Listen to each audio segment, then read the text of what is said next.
ধরুন লিওনেল মেসির বা পায়ের কোনো ক্ষতি হয়ে গেল, এমন ক্ষতি হলো যেটা আর রিকভারি করা সম্ভব নয়। আপনি কি জানেন তখন মেসিকে ক্ষতিপূরণ হিসেবে কত দেয়া লাগবে? যদি তার বা পা কোনো কারণে অকেজো হয়ে যায় তবে তাকে ক্ষতিপূরণ হিসেবে দেয়া লাগবে $900 মিলিয়ন। যদি শুনে অবাক হয়ে ওঠেন তবে জেনে রাখুন এটাই সত্য।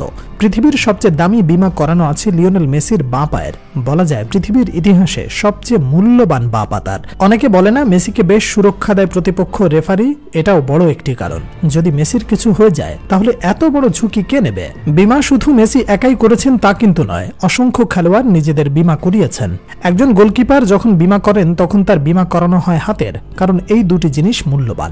পজিশন ভিত্তিক অনেক কিছুই বদলে যায়, নিজের খেলার ধরনের উপর সবকিছু নির্ভর করে। সেভাবেই মেসি বেছে নিয়েছেন তার সবচেয়ে মূল্যবান বাঁ পা। রোনালদো বিমা করেছেন তার দুই পায়ের, যদিও তার বিমা মেসির আশেপাশেও নেই। শুধু রোনালদো একাই নয়, বাকি যত ফুটবলার আছেন তাদের সবারটা মিলেও মেসির বাঁ পায়ের কাছে আসতে পারেনি। সাবেক রিয়াল মাদ্রিদ ও স্পেনের গোলকিপার ইকার ক্যাসিয়াস সবার পরিচিত। অনেকেই মনে করেন তিনি হচ্ছেন সর্বকালের সেরা গোলকিপার। যদি সেটা নাও হয়ে থাকেন, সর্বকালের অন্যতম সেরায় নেই কোনো প্রশ্ন। 2007 সালে নিজের দুই হাতের বিমা করেন তিনি, যেটা ছিল 10 মিলিয়নের। বিমা কতটা গুরুত্বপূর্ণ সেটা ইকার ক্যাসিয়াসের কথাতেই বোঝা যায়। একবার তিনি মজা করে বলেন, আমি হাঁটুতে আঘাত পেলেও মনে করি সেটা আমার হাতে আঘাত করেছে। গ্যারেথ বেলও নিজের বিমা করিয়েছেন। তিনি বিমা করেন নিজের দুই পায়ের। প্রায় $100 মিলিয়ন বিমা করিয়েছিলেন বেল।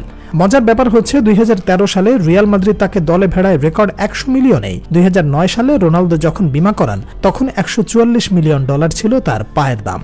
তার বিমা করানো হয় দুই পায়ের, অর্থাৎ প্রতি পায়ের জন্য ধরা যেতে পারে $72 মিলিয়ন। এদিকে ডেভিড বেকহামের বিমা 195 মিলিয়ন থাকলেও পরে সেটা 225 পর্যন্ত ওঠে। এবার আসা যাক মেসির দিকে। তিনি বিমা করিয়েছেন শুধু বাঁ পায়ের, যার দাম রেকর্ড $900 মিলিয়ন।